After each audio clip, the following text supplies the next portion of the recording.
ಬಂಧುಗಳಿಗೆ ಪ್ರಗತಿ ಚಾನೆಲ್ಗೆ ಎಲ್ಲರಿಗೂ ಆತ್ಮೀಯವಾದಂತಹ ಸ್ವಾಗತ. ಇಂದಿನ ಜೋಳದ ಮಾರುಕಟ್ಟೆಯ ಬೆಲೆಯನ್ನು ನೋಡಿಕೊಂಡು ಬರೋಣ. ಇನ್ನು ಯಾರು ಹೊಸದಾಗಿ ನಮ್ಮ ಯೂಟ್ಯೂಬ್ ಚಾನೆಲ್ ನೋಡ್ತಾ ಇದ್ರೆ ಸಬ್ಸ್ಕ್ರೈಬ್ ಆಗಿ. ಇನ್ನು ಪ್ರತಿದಿನ ಮಾರುಕಟ್ಟೆಗಳ ಬೆಲೆಗಳ ಅಪ್ಡೇಟ್ ನೀಡ್ತಾ ಇರ್ತವೆ ರೈತರೆ, ಚಾನಲನ್ನು ಈಗಲೇ ಸಬ್ಸ್ಕ್ರೈಬ್ ಆಗಿ. ಇಂದು ಜೋಳ ಯಾವ ಮಾರುಕಟ್ಟೆಯಲ್ಲಿ ಒಂದು ಕ್ವಿಂಟಲ್ಗೆ ಎಷ್ಟು ಬೆಲೆಯನ್ನು ಹೊಂದಿದೆ ಅಂತ ನೋಡ್ಕೊಂಬರೋಣ ಬನ್ನಿ ರೈತ ಬಾಂಧವರೇ.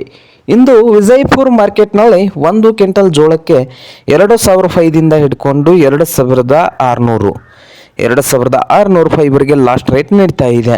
ಹಾಗೆ ಹುಬ್ಬಳ್ಳಿ ಮಾರ್ಕೆಟಲ್ಲಿ ನೋಡೋದಾದರೆ 2,000ದಿಂದ 3,100, 2,000 ರೂಪಾಯಿದಿಂದ 3,100 ರೂಪಾಯಿವರೆಗೆ ಹುಬ್ಬಳ್ಳಿ ಮಾರುಕಟ್ಟೆಯಲ್ಲಿ ಒಂದು ಕ್ವಿಂಟಲ್ ಜೋಳದ ಬೆಲೆ ಇದೆ. ಹಾಗೆ ರಾಯಚೂರು ಮಾರ್ಕೆಟ್ನಲ್ಲಿ ನೋಡೋದಾದರೆ 2,600 ರೂಪಾಯಿದಿಂದ 2,700 ರೂಪಾಯಿವರೆಗೆ ಲಾಸ್ಟ್ ರೇಟ್ ನೀಡ್ತಾ ಇದೆ.